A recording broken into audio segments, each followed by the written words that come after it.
그리고 오늘 이제 마지막으로 우리 총신대학교 조직신학 교수로 수고하고 계시는 문병호 박사님께서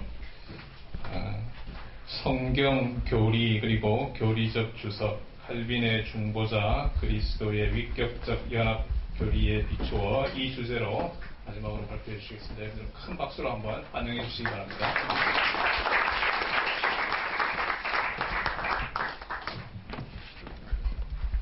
성경의 근위는 자기 가신성, 헬라어가 그렇게 됐는데요. out of stis, 스스로 믿을 만하고 그 저자가 하나님이라는 사실에서 비롯됩니다. 그러므로 어떤 순환성이나 업적이나 어떤 논변이 아니고 하나님이 스스로 말씀하신다. 계시는 객관적이고 절대적으로 존재하는 것이고 그것이 성령의 영감으로 또 감동으로 지내진다. 이것이 바로 개혁주의 신학의 원리 혹은 존재의 원리라고 우리가 일컫는 것입니다. 성경에 이르는 길은 오직 우리가 모른다 해서도 안 되고 스스로 안다 해서도 안 되는, 알려주시면 안다라는 우리 불가지론도 아니고 합리주의도 아니고 오직 굳이 말한다면 성경적인 그런 방법론이라고 할까요? 바로 이것이 제가 깊이는 안 읽어봤지만 교수님 책자와 또 논문을 일별하면서 바로 이것이 이한문 교수님께서 감옥하게 남기신 그런 이제 사자후가 아니신가 그렇게 한번 생각해 봅니다. 이한문 교수님 저도 미국에 있을 때 처음 뵀고요. 미국에 학회 가시다가 주유소에서 우연히 또 만났습니다. 그래서 하도 독특하시니까 눈에 띄어서 그런지 그래서 아주 감사하고 또 이런 자리에 또 제가 이런 데에 설 줄 어떻게 알았겠습니까? 또 많이 일생을 참 가르치는 데 바치시고 저도 아주 좋아하는 우리 학생이 고신대 우리 출신인데요. 같이 이제 라틴어도 읽고 하는데 이한복 교수님 수업 시간에는 본도 하나 믿음도 안 한다. 가만히 이렇게 써서 하신다. 그래서 아이고 우리가 파리 잡아먹다 하시는 모양이구나 그런 생각했습니다. 근데 참 오늘 보니까 너무 캠퍼스도 좋고 교수님 또 자취가 많이 느껴지는 그런 부분이 있어 감사를 드립니다. 성경은 규범하는 규범이고 성경에 의해서 기본된 규범인 바로 교리, 이것은 교회가 신앙 고백의 형식으로 서술한 그러한 명제입니다. 주석은 성경을 풀어서 참 교리를 조명하는 것입니다. 이렇듯 성경의 참 교리를 풀어서 조명하는 것, 이것이 교리적 주석이므로 모든 주석은 다 교리적 주석이라고 하는 것이 맞을 것입니다. 칼케돈 신경에서 수립된 중보자 그리스도의 신인 양성의 위격적 연합에 관한 그러한 신성과 인성의 속성교통, 양성의 속성교통을 다루면서 칼빈은 무엇보다도 이러한 교통이 위격 안에서 또 위격을 통하여 위격에 의해서 혹은 위격애로 이런 전치사를 제가 한번 붙여봤습니다만은 이렇게 일어난다는 것을 간접적으로 일어난다. 그래서 양 본성의 교통이 직접 일어나지 않고 위격 안에서, 위격 통해서, 위격 의해서 또 위격애로 일어난다. 이렇게 이야기하면서 신인 양성의 교통은 직접적이지 않고 인디렉트가 아니라 간접적이다, 인디렉트다 이렇게 말합니다. 이런 논지를 펼치는 때 특별히 칼빈이 강조하는 것이 바로 성경 자체가 말씀하는 대로 그냥 따라가는 것입니다. 루터는 그것을 좀 더 합해서 말하려고 했다면 칼빈은 그냥 성경이 말하는 대로 어떻게 보면 이 기독론에 있어서 위격적 연합 교리야말로 성경 주석이나 해석하기에 있어서 가장 그런 면에서는 논점이 되는 그런 부분이 아닌가 생각합니다. 그래서 동일하신 성육신하신 의지 예수 그리스도께서 신성에 따라서는 만유에 충만하시고 인성에 따라서는 걸어다니시고 신성에 따라서는 모든 물을 지으시고 모든 물을 생성하시고 우박이 물이 되게도 하시고 농업 용수가 되게도 하시고 시편은 우리가 말씀에 비추면 그분이 바로 십자가에서 목마르다 하신 분이죠. 모든 세상의 물을 다 주장하시는 분이 목마르다 하시니 그 공로가 모든 인류를 수조 수십억 조의 인류가 될지도 모르겠지만 그 인류를 살리고도 나왔죠. 그래서 칼빈은 가장 성경적으로 진술했을 때 그게 실제적이라고 봤어요. 그러나 루터는 신성과 인성이 서로 모순되게 보일 때 어찌 동일한 주체가 스포지툼, 동일한 주체 혹은 기체가 동시에 모든 곳에 있고 또 동시에 어느 곳에만 있을 수 있느냐. 이런 것을 어쨌든 같이 한번 설명해 보려고 하는 그런 것이 루터였어요. 그렇게 해야 실제적이라고 본 거예요, 루터는.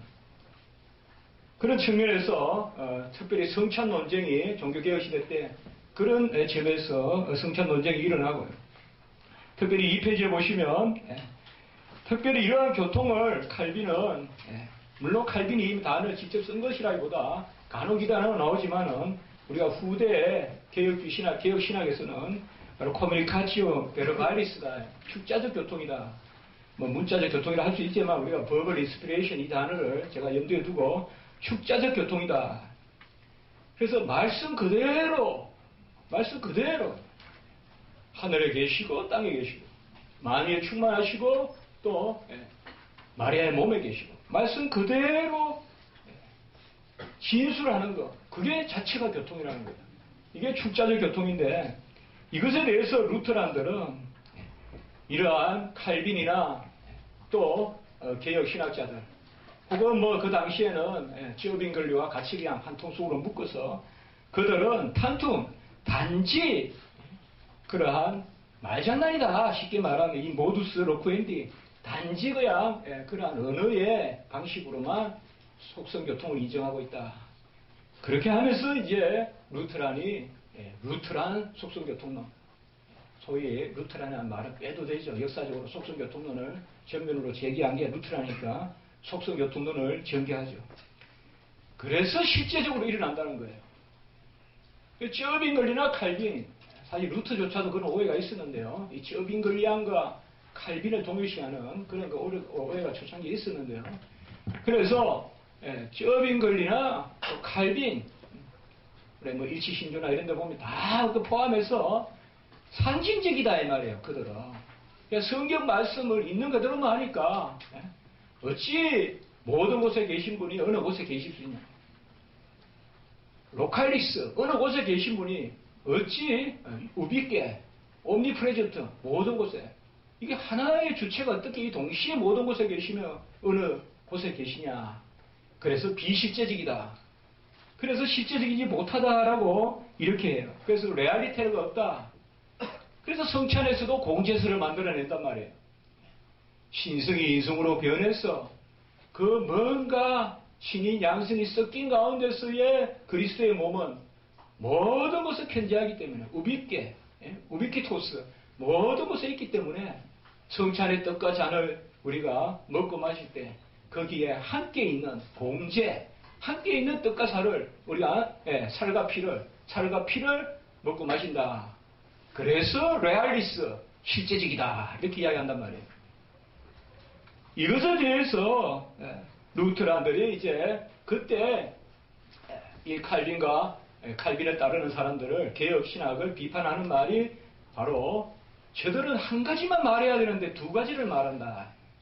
어느 곳에 계신 예수님을 말하면서도 또 하늘에 계신, 바로 칼빈이 가장 전형적으로 쓰는 표현이지만 하늘을 떠나지 아니하시고 내려오신다.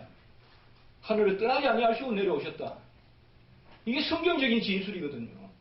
근데 그것을 가지고 그들은 비실제적이다. 그래서 그냥 상징설이다. 성찬에. 그렇게 이야기하는 거예요. 그러면서 루트란들이 칼빈과 그 개혁신학자들을 비판하면서 하는 말이 엑스트라 칼비니스트군. 저들은 칼빈은 뭔가 항상 엑스트라 디멘션이 있다. 오버만 교수의 표현을 쓰면 엑스트라 디멘션이 있다. 뭔가 그놈의 이야기를 한다. 앞뒤가 안 맞다. 이렇게 비판한 거예요. 그런데 정작 이 루터란의 비판이 그렇게 쏟아졌는데 이거 성경 해석같이 의미도 많은 거예요. 루터라들은 성경 해석을 상당히 타이폴로지컬하게 하는 거예요. 상당히 예표론적으로만 해석해요. 그럼 우리가 루터 시편 주석과 예를 들어서 칼빈 시편 주석을 펼쳐놓으면 분명히 루터는 여기에 그리스도 나온다면 나와요. 그러나 칼빈은 역사적으로 먼저 접근해요. 현격하게 차이가 나요. 그러면서 루터란들은 자기들 해석이 실제적이라고 보는 거예요. 실제적이다. 그래서 그때 또 칼빈이나 신학, 칼빈을 특별히 칼비누스 유다이장스, 칼빈은 유대주의자다. 유대주의적 문자적 해석을 한다는 거예요. 자기들이야말로 신학적, 영적 해석을 감당하는데 칼빈은 유대주의 문자 해석을 한다. 이런 것들이 다 모여 있는 거예요. 이런 가운데서 엑스트라 칼비니스트꿈 이렇게 비판을 했단 말이에요. 루터란들이. 그런데 정작 우리 개혁신학 서클에서 보니까 이것이야말로 개혁신학적인 거거든요. 비판을 받는 그것이야말로 고요함이거든요. 그래서 그다가 소콜드로 붙여주는 거예요. 소위 엑스트라 칼비니스트꿈, 소위 초칼빈주의, 뭐 이렇게 번역이 될지 모르겠습니다만 이게 우리 개혁신학이에요. 그래서 개혁주의 신학자들은 있는 그대로 말하고 그 너머를 말하는 것이야말로 실제적이라고 볼 거예요. 그래서 너희들 성찬론은 그냥 영적이지 않느냐, 혹은 심볼릭하지 않느냐, 상징적이지 않느냐. 그러니까 칼빈이 웨스트팔이나 그 루트란과 후기에 논쟁을 하면서 스피리추알리스 세드 레알리스 프라이젠티아, 영적 그러나 실제적 현존, 이게 바로 영적 인재설이란 말이에요. 영적일 때만 실제적인 거예요. 사실상 영적일 때만 실제적으로 뜻까지 않을 살갑피로 받는 거예요. 로마 캐톨릭이나 루트란 공제설이나 저 빙글리안의 어떤 상징설은 실제성이 없어요, 사실. 그러니까 이런 것들이 어디로부터 출발되느냐? 이것이 바로 verbal interpretation 혹은 verbal communication. 바로 성찬론의 핵심은 예수 그리스도의 신인 양성의 위격적 연합 교리에 있거든요. 그게 핵심이거든요. 우리는 성찬론을 어떤 해석학적으로 접근하는 게 아니에요. 우리 개혁신학은 바로 그리스도의 인격에서 어니글이나 이런 글들을 보면 특별히 개혁신학 영향을 많이 받아요. 뭐 칼빈은 물론 말할 것도 없고. 그래서 그런 측면에서 짧은 시간이지만은 저는 먼저 결론을 말씀드리면 칼빈이야말로 문자적 해석을 했지만 가장 신학적 실제적 해석을 했다. 그것이 바로 칼빈의 주석에 드러나 있고, 그것을 가장 우리가 가까이에서 만날 수 있는 띠임이 뭐냐? 바로 위격적 연합교리다. 위격적 연합교리야말로 우리가 가장 많이 빠져들기 쉬운 함정으로서 뭔가 예수님을 표현할 때 한 가지만 표현하고 싶다 이 말이에요. 그러나 그것이 아무도 몰라요. 그러나 예수님도 모르신다. 근데 예수님 모르실까요? 예수님 아신다 해도 돼요. 신성에 따라서는 아셔요. 그러나 성경은 인성에 따라서 모르신다는 걸 표현하는 거예요. 이런 것들이 위격적 연합교리란 말이에요. 왜 예수님은 모르시냐? 아셔요. 우리 참 하나님이고 참 사람이라고 고백은 하지만 참 사람에 대한 진술이 나올 때는 참 사람으로만 생각해요. 성경은 참 하나님이고 참 사람인 것을 성육신 이후에 다 기록 안 해도 어떨 때는 참 하나님의 부분만 기록하게요. 아브라함이 있기 전에 내가 있고 아버지와 나는 하나이고, 이런 표현들은 다 참 하나님만의 표현이에요. 그래도 그분은 참 사람이에요.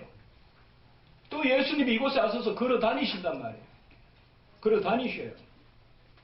나사렛에서 요단으로 뭐 에논으로 세례 받으실 때 또 그리고 예루살렘으로 걸어 다니셨잖아요. 그 걸어 다니신 분은 걸어 다니실 필요가 없는 분이에요. 그래서 걸어 다닌 것도 비하예요. 나신가 사신가 죽으신가 고난당하신가 장사되신가 다 비하예요. 위격적 연합교리를 아멘하지 않으면 비하론을 펼칠 수가 없어요. 우리가 그저 패션 오브 크라이스트에 나오는 한 인간이 그냥 막 못을 세게 받고 그로테스크하게 영화를 만들어야 그냥 눈물을 짜게 하는, 거기에 공로가 있는 게 아니에요. 참 하나님이시자 참 사람이신 예수 그리스도께서 인성에 따라 죽으셨기 때문에 만대의 천대의 모든 인류를 먹여도 살리는 실제적인 공로가 있단 말이에요. 이런 것들이 바로 여기 위격적 연합 교리에 포함되는 그러한 교리적인 중요한 내용인 것입니다. 그래서 시간이 없어서 빨리 하려고 하니까 오히려 더 길게 해야 될 것 같은데요. 지금 무겁게 해야 될지 모르겠는데. 자, 2페이지에 보시면 바로 위격적 연합에 따른 속성교도 소위 초칼빈주의인데, 소위 초칼빈주의에서는 조금 그렇게 설명한 것으로 3페이지에 보시면 첫째 줄에 그 자신이 육체적으로 거하시는 자리를 떠나시지 아니하시고도 순전히 초육체적인, 제가 초대교회 문건은 좀 있는데요. 아다나시우스나 특별히 어거스틴 막 계속 나옵니다. 어거스틴 안에 소위 초칼빈주의가 나옵니다. 그러니까 칼빈이 소위 초칼빈주의의 원조가 아니라 이미 있어 왔던 진리예요. 그걸 칼빈이 풀었고 그거를 나중에 루테란들이 엑스트라 칼비니스트나 공격했고 그의 후에들은 소콜드로 붙여서 아주 프라우드한 그러한 이름으로 생긴다는 거예요. 우리는 더 소콜드 엑스트라 칼비니스트는 참 명예로운 이름이거든요. 왜요? 성경의 진리에 가장 가깝기 때문에 그런 거예요.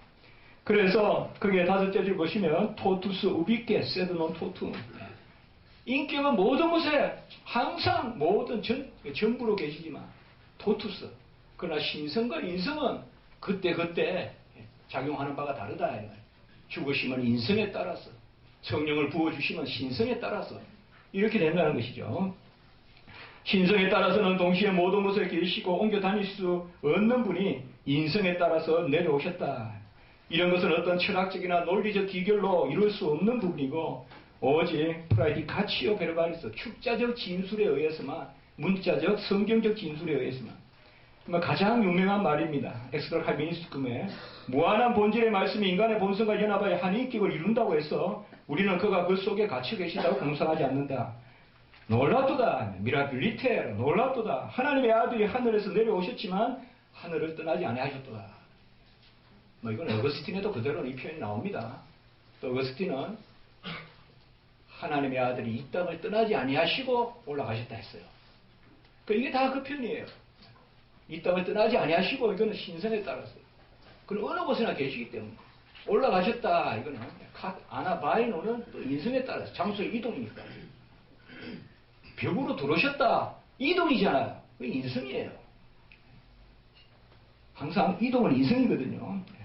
그래서 칼빈이 개진한 소위 초칼빈주의는 그리스도의 신인 양성의 위격적 연합 관점에서 파악되고 루터의 이론이 그리스도의 양성의 속동의 위격적 고통이 아니라 실제적 교환을 의미했다면 이 부분은 사실상 종교개혁 시대 때 혹은 루터란 내에서도 켄니츠와 브렌츠나 나중에 기셈 또 티빙겐 학파 가장 뜨거운 감자입니다.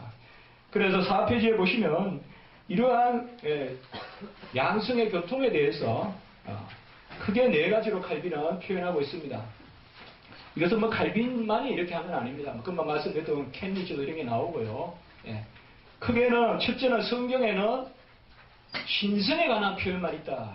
그런 구절들이 있다. 당연히 아브라함이 나기 전에 내가 있고 영원히 함께 영광을 받으시고 이런 것들요. 이런 말씀이 나올 때도 아버지와 나는 항상 함께 일하신다 이런 얘기가 있잖아요. 이런 말씀들. 신성으로 표현될 때도 인성을 함께 생각하라 이 말이에요. 성육신 이후에는 말이에요. 성육신 전에는 신성으로만 계시죠. 두 번째, 인성으로만 표현했을 때도 지혜와 키가 자라고 또 간혹은 질문도 하세요. 나사로가 어디 있느냐? 질문도 하세요. 이런 부분들은 다 인성에 따라서요. 그러나 그러시는 거 전부 다 대개 일상이 다 인성에 따라서요. 그러나 그때 우리는 항상 그분이 그저 한 인성만 계신 것이 아니라 하나님이시면서 사람이시라는 거예요. 그래야 걸어 다니심을 읽으면서 눈물이 나는 거예요. 왜 주님이 걸어 다니셨을까? 그게 바로 두 번째 케이스예요. 세 번째는 신성의 고유한 속성과 인성의 고유한 속성이 막 섞여서 나와요. 하나님이 자기 피로 사신 교회. 이게 대표적인 구절이에요. 가장 많이 인용되는. 하나님은 신성이고 자기 피는 인성이고 영광의 주를 십자가에 못 박지 영광의 주는 신성이고 십자가는 인성이고 생명의 말씀에 관하여는 들은 바요 눈으로 본 바요 자세히 본 바요 만진 바요 요한에서 1장 있죠. 뒷부분은 만지고 했으니까. 우리 주님은 참 하나님과 참 사람이시기 때문에 중개자가 아니고 중보자예요.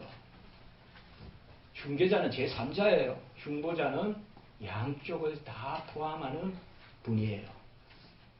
그는 참 하나님이시라 참 사람이기 때문에 참 사람으로서 만지고 보고 자세히 보고 듣고 아이가 엄마 품에 안겨서 하는 행동이에요. 이게 요한일서 1장 1절에 나와요. 그래서 사도 요한이 가장 표현을 그랬었기 때문에 사랑의 사도라 하는 거잖아요. 우리가.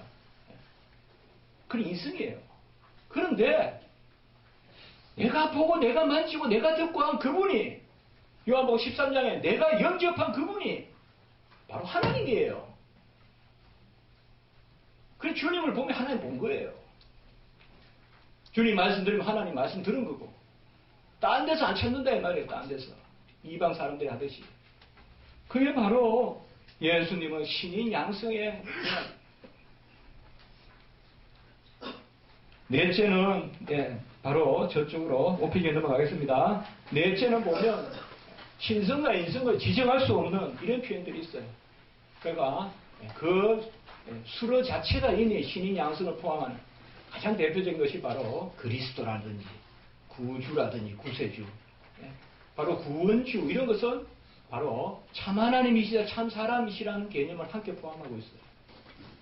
이런 네 가지를 특별히 이야기합니다. 그래서 5페이지의 둘째 문단에 보면 그러니까 성경에서 이렇게 다양하게 표현하고 있지만 항상 우리는 성육신 이후에 우리 주님은 신인 양성으로 계시다는 것. 언제나 그렇게 읽어요. 성경에서 하나님을 이란 단어가 나올 때는 항상 삼위일체를 읽어야 돼요. 구약이든 신약이든. 특별히 관계가 나올 때는 성부로 읽을 때가 있지만은 그러나 우리는 기본적으로 구약은 하나님이란 성부라고 생각해요. 그거 안 됩니다. 삼일체 하나님이에요. 삼일체 하나님. 또 성육신 후에 우리 예수님에 관한 모든 표현은 참 하나님이자 참 사람으로 봐야 돼요.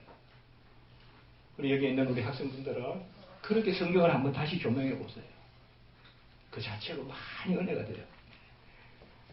스코틀랜드 신학자 맥고아는 칼빈의 설교의 특징을 5가지로 들어서 설교의 특징을 들어서 성경의 근위에 기초하고 강해적, 체계적, 교리적, 목회와 예배의 일환으로 행해졌다라고 했는데 저는 칼빈의 주석에도 이걸 그대로 적용해 볼 수 있다고 그렇게 생각합니다. 위계적 연합 교리에 관한 주석, 신인 양성의 속성 교통에 주목하여 그러니까 여기에서 저는 주로 요한복음, 요한일서 주석을 중심으로 살펴보고 그리고 중요한 구절에 대해서는 또 서신서라든지 또 구약 이런 조금 살펴봤습니다. 제가 쓰다 보니까 정말 이번에 감사한 것은 전체 주석을 제가 다시 한번 보게 됐습니다. 이거 글을 쓰면서 나름대로요. 그런데 글이 좀 길어져서 한 4, 5페이지가 되더라고요. 그래서 다음에 어떤 기회로 제가 글을 발표할 기회가 있을 것 같고 여기서 조금 약했기 때문에 간혹은 각주나 이런 데가 조금 전체 인용이 안 되고 이런 게 좀 있을 겁니다. 자, 실격전연합교리에 관한 주석, 특별히 에고에이미 이런 표현들이 많이 나오는 요한복음 주석인데요. 첫 번째 보시면 6페이지에 말씀이 육신이 되신 이 부분에 대한 주석에서 하나님의 본질로 계신 진정한 위격에 있다라고 하고 창세전에 나신 하나님의 말씀이 언제나 하나님과 함께 계시면서 사람이 되셨다. 이건 벌써 소콜드 에스트라 칼비니스티쿰이잖아요. 이런 표현이요. 바로 언제나 하나님과 함께 계시면서 사람이 되셨다. 육체로 나타나신 하나님 이런 표현들 이거 이제 가장 칼빈이 즐겨 쓰는 표현인데요. 초대교회 문건에도 많이 나오는 표현입니다. 그러나 이 표현이 육체로 나타나신 하나님이라는 표현이 바로 신인 양성의 위계적 연합을 가장 잘 담고 있는 그런 표현이라고도 볼 수 있습니다. 셋째 줄 밑에 보면 육체 가운데 나타나신 하나님의 아들에 관한 그러한 묘사 이런 표현들. 왜 제가 이런 표현에 주목하는가 하면 초대교회 키릴이 바로 육체가 되신 말씀 이거 표현 때문에 계속 안디옥 학파의 공격을 받거든요. 그러나 칼빈은 그런 오해의 소지에 있는 표현은 안 씁니다. 여기 표현은 우리가 보면 이런 표현은 정확하게 신인 양성의 칼케톤, 전통 이런 데 정확하게 써 있다는 것을 알 수가 있습니다. 그 셋째 문단에도 보면 영원한 말씀이신 채로 영원히 계시면서 어느 시점에 사람이 되셨다. 이런 표현들 우리가 소위 초칼빈주의를 볼 수가 있습니다. 구약에 가보면 야곱의 사닥다리에 나타난 여호와의 사자를 주석하면서 말라크 야훼 여호와의 사자를 주석하면서 그리스도의 몸이 유한하다는 사실은 땅과 하늘을 가득 채우시는 것을 제한하지 못한다. 그의 은혜와 능력이 모든 곳에 퍼져 있기 때문이다 라고 해서 사실상 아직 육신으로 오시지 않았죠. 예, 신성으로만 계시죠. 그 가운데서도 벌써 그 밑에 말씀하시듯이 하나님이 육체 가운데 오셨을 때 보여주셨던 신비의 서곡을 보여주었다. 이렇게 이미 구약에 여호와의 사자로 우리 예수님을 계시하는 경우가 많거든요. 7페이지에 보시면 특별히 그 넷째 줄에 영적이나 실제적인 편제, 이게 구약 주석에 많이 나타난다는 거예요. 이런 개념이. 이거는 뭐 영적이나 실제적인 것은 성례적 표현인데요. 마치 칼빈이 보면 신구약의 이치를 이야기하면서 성례적 이치를 많이 이야기하거든요. 구약의 성례와 신약의 성례의 어떤 실체적 이치, 그와 마찬가지로 위격적 연합 교리 측면에서도 물론 구약은 구약 시대적인 예표적인 성격이 있지만은 벌써 주석에 그러한 부분들을 우리가 자주 볼 수 있어요. 루트는 그런 걸 찾아보기 어려워요. 루트 주석이나 이런 데 보면 세 가지 종류의 신인 양성의 교통이 있습니다. 은사의 교통은 우리가 신인 양성의 연합함으로 인성이 가지는 그 자체의 고귀함을 이야기합니다. 이 경우에도 그의 인격 가운데 인성에 있어서 거기 표현해 보면 그리스도는 성령의 능력으로 마치 신적인 인간과 같이 그의 인격 가운데 인성에 있어서 하늘의 능력을 지니신다. 인성에 있어서 하늘의 능력을 지니신다. 이것은 잘못하면 인성이 어떻게 하늘의 능력을 지니냐 이렇게 되거든요. 그리고 위격적 연합 교리의 측면에서 봐야 돼요. 분명히 인성에 있어서라고 했을 때 그렇게 봐야 돼요. 그러니까 이런 표현들이 위격적 연합 교리를 우리가 기초로 하는 그런 표현이라는 것을 알 수가 있습니다. 임마누엘이란 그런 마태복음 1장 23절도 그런 말씀으로 우리는 하나님의 호의를 얻을 뿐만 아니라 효과적으로 그와 하나가 되는데 신성의 충만함이 육체로 거하시나. 이게 뭐 대표적인 구절 아니겠습니까? 앞부분은 신성이고 소마티코스 이거는 또 인성이잖아요. 육체로 거하시는. 그 밑에 보시면 인용 비록 의인은 오직 하나님으로부터만 흘러나오지만 완전한 현현은 그리스도 육체에 어느 곳에서도 일어나지 않는다. 이것은 신성을 뭐 육체 안에 담아서 신성을 뭐 그 육체 안에 그냥 끌어들여가지고 제한시키고 후기에 그 케노시스 이단들과 같이 그렇게 하는 게 아니에요. 신성을 그대로 두시고 그 가운데 인성이 신성의 어떠함을 그런 것이 바로 은사의 교통이다. 그래서 특별히 은사의 교통을 우리가 예배 이런 것에 대해서도 말씀을 나누고 특별히 의미, 영광 이런 것을 특별히 이야기합니다. 특별히 은사적 교통을 이야기할 때 우리가 꼭 따라다니는 교리적 부록같이 나오는 게 바로 그리스도와의 연합이거든요. 바로 예수 그리스도께서 신인 양성의 연합 가운데서 누리셨던 고귀함에 따라 우리도 이렇게 표현되는 것이죠. 두 번째, 속성의 교통은 그야말로 신성과 인성에 속하는 속성이 한 인격 안에 여기가 가장 중요한 거예요. 베르발리스예요. 그냥 축자적으로 말씀 그대로 표현된다는 거예요. 그래서 뭐 우리는 무슨 철학적 이론을 도입해서 뭐 전체적인 서술을 하거나 그럴 필요가 없어요. 성경적 서술을 가지고 신성에 따라서 인성에 따라서를 그대로 표현하는 거예요. 그게 속성의 교통이에요. 이게 뭔가 섞여야 교통이 된다고 보는 이게 루터란의 폐해였단 말이에요. 루터는 초기에 그랬다 후기에는 버려요 그거를.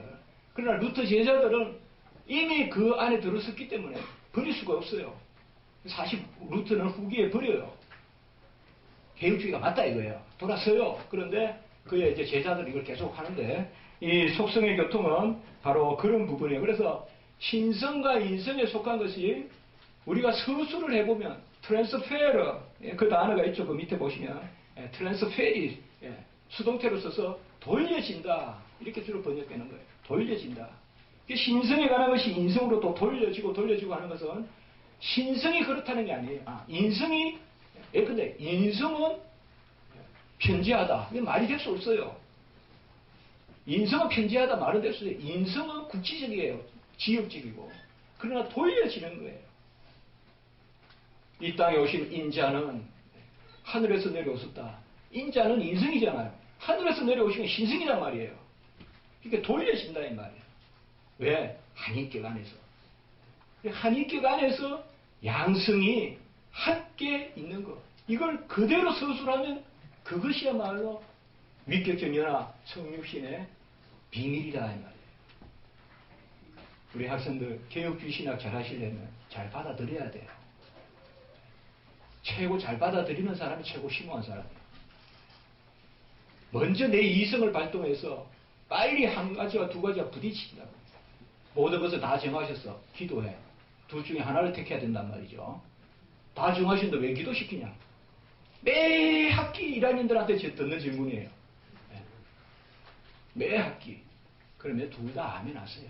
다 정했다도 아멘 하시고, 기도하라는 것도 아멘 하시고, 거기에서 놀라운 비밀이, 그게 승리의 비밀이에요. 우리 개혁신앙은 그렇게 하는 거예요. 신성에 대한 서술은 신성에 대한 서술대로 두세요.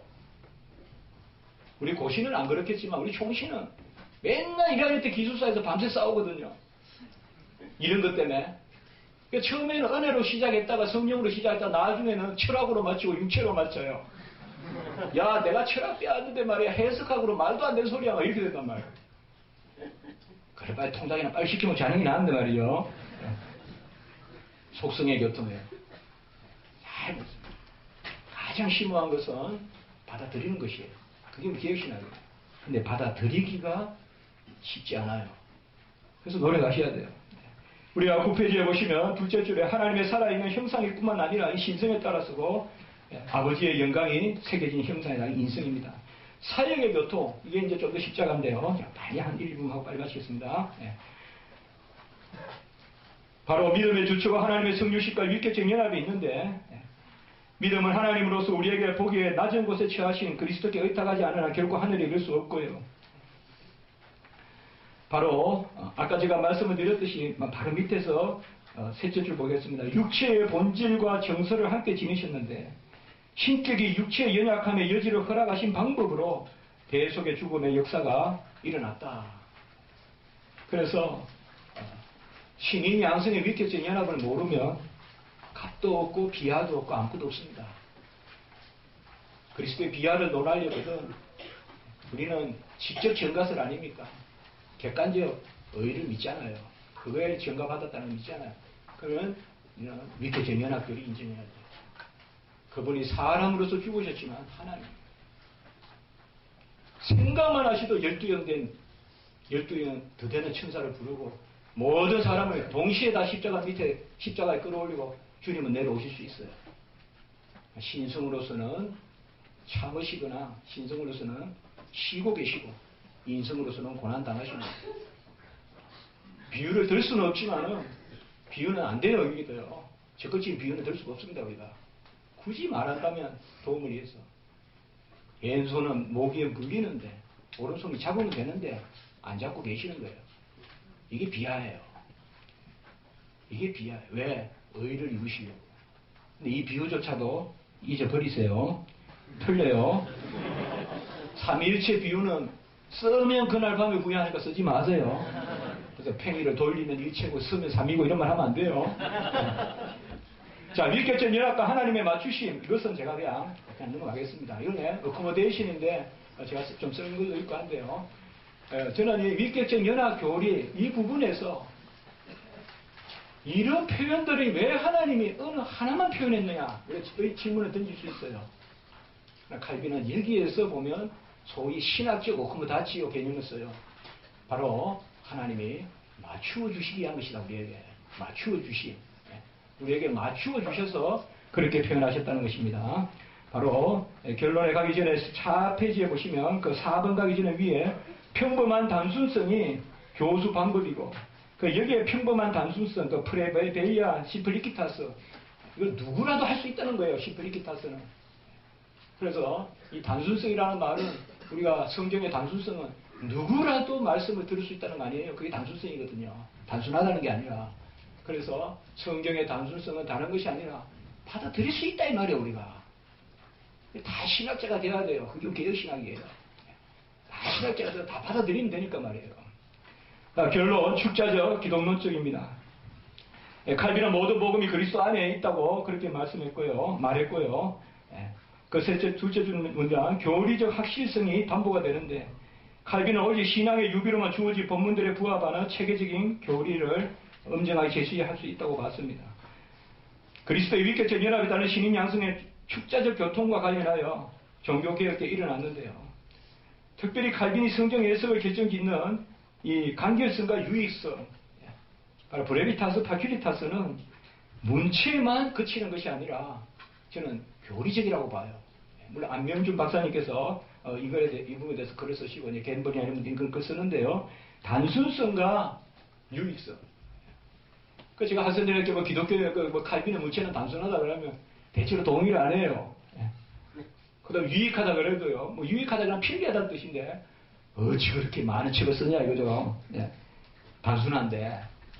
그런 말이 아니라 단순성과 유익성은 아까 말씀했던 브레비타스, 이 간결성 이런 것은 교리적인 측면에서 우리가 봐야 되겠다. 가장 잘 받아들이는 것, 그게 브레비타스, 파큐리타스다 이거죠.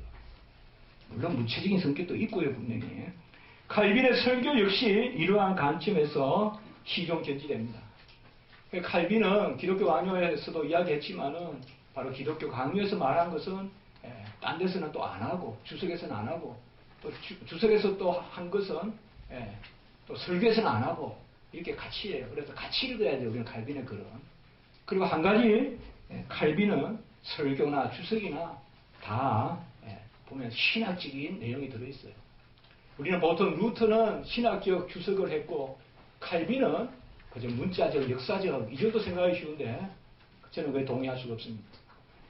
칼빈이야말로 주석을 계속 읽어보면 신학적, 교리적 설교를 철저히 하신 겁니다.